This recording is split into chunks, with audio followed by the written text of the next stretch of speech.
क्या आप जानते हैं कि जो शख्स आपकी तकदीर में लिखा है, इसकी पहचान क्या हो सकती है? आइए, नबी करीम सल्लल्लाहु अलैहि वसल्लम की हदीस की रोशनी में जानते हैं। दीनदारी और अच्छा किरदार। नबी करीम सल्लल्लाहु अलैहि वसल्लम ने फरमाया, जब तुम्हारे पास कोई ऐसा रिश्ता आए जिसका दीन और अखलाक पसंद हो, तो इससे निकाह कर दो।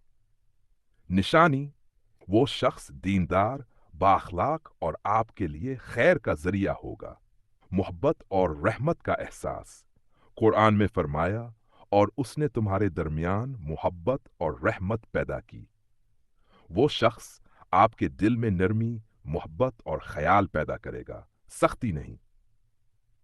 दिल का इत्मीनान।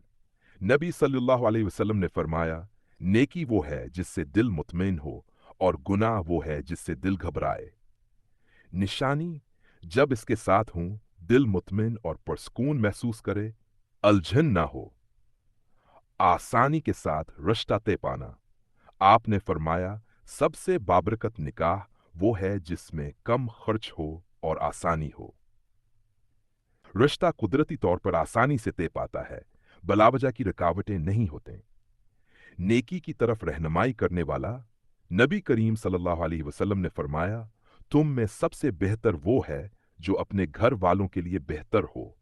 निशानी, वो शख्स आपको दीन, अखलाक और नेकी की तरफ ले जाएगा। दिल से दिल का राबता। नबी सल्लल्लाहु अलैहि वसल्लम ने फरमाया, रूहें लश्करों की तरह हैं जो एक जैसी होती हैं, वो आपस में जुड़ जाती हैं। निशानी, दिल खुद ब खुद इसकी तरफ मायल होता है, जैसे रूहानी ताल्लुक हो। अख्तितामी जुमला। याद रखें, तकदीर का फैसला अल्लाह के हाथ में है। अगर कोई शख्स इन निशानियों पर पूरा उतरे, तो दिल से शिक्र करें कि अल्लाह ने आपके लिए बेहतरीन चुना है।